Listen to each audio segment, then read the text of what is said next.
திமுக கூட்டணியில் மிகப்பெரிய விரிசல் நடந்து கொண்டிருப்பதை நாம் பார்த்து கொண்டிருக்கிறோம். காங்கிரஸ் இன்று பெரிய அளவில் திமுகவுக்கு எதிரான ஒரு மனப்போக்கை கொண்டிருப்பதை நீங்கள் எல்லாம் அறிந்த ஒன்றே. விரைவில் திமுகவும் காங்கிரசும் பிரிந்துவிடும் என்பதுதான் என்னுடைய பார்வை.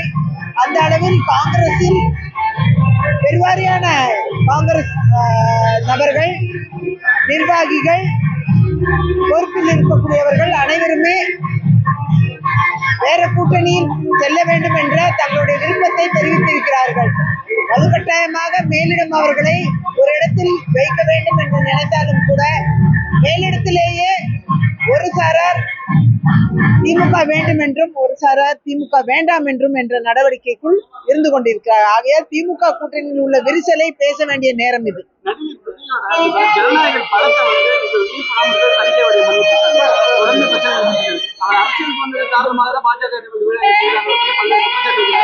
இல்ல, அது தணிக்கை சான்றிதழுக்கு தேவையான ஆவணங்களை சரியாக ரிவிஷன் கமிட்டி முன்னாடி அவங்க ப்ரொடியூஸ் பண்ணாலே அந்த பிரச்சனைகள்லாம் தீர்ந்து சான்றிதழ் வழங்குவதற்கான சாத்தியக்கூறுகள் ஏற்படும்.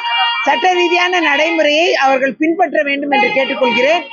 வேண்டுமென்றே பாஜக மீது பழி சொல்வதை விட்டுவிட்டு சரியான சான்றிதழ் வாங்குவதற்கான சரியான தேவையான ஆவணங்கள் அதை ப்ரொடியூஸ் பண்ணாம இருக்காங்க. அது எல்லாத்தையும் ப்ரொடியூஸ் பண்ணாங்கன்னா அது சான்றிதழ் கிடைத்துவிடும்.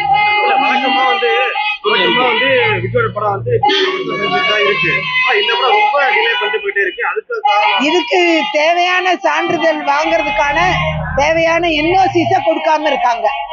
அதை ப்ரொடியூஸ் பண்ணாங்கன்னா ஆட்டோமேட்டிக்கா சான்றிதழ் வர்றதுக்கான சாத்தியக்கூறுகள் இருக்கு. அதை தான் ஹைகோர்ட்டும் சொல்லியிருக்காங்க, அதை தான் சுப்ரீம் கோர்ட்டும் சொல்லியிருக்கு.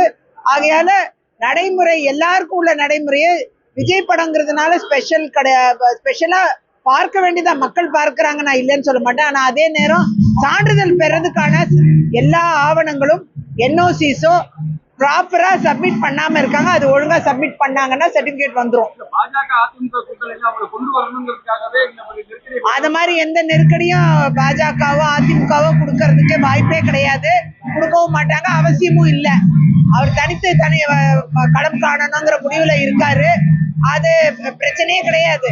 அவர் தனித்தே இந்த களம் காணட்டும், நாங்களும் அதான் விரும்புறோம். அந்த அளவுல அவரை பொறுத்தவரை எந்தவித சான்றிதழுக்கு தேவையான நடவடிக்கைக்குள்ள அவங்க செல்ல மாட்டேங்கிறாங்க. சட்ட நடைமுறைக்குள்ள அவங்க போவாங்கன்னா அந்த சான்றிதழை பெறுவது ஈஸி தான். அதை வச்சு ஒரு அரசியல் பண்ணக்கூடாது அப்படிங்கறத நான் தெளிவுபடுத்துறேன். அப்படி அரசியல் செய்து கொண்டே இருந்தா படம் வெளிவராமே போயிடும்.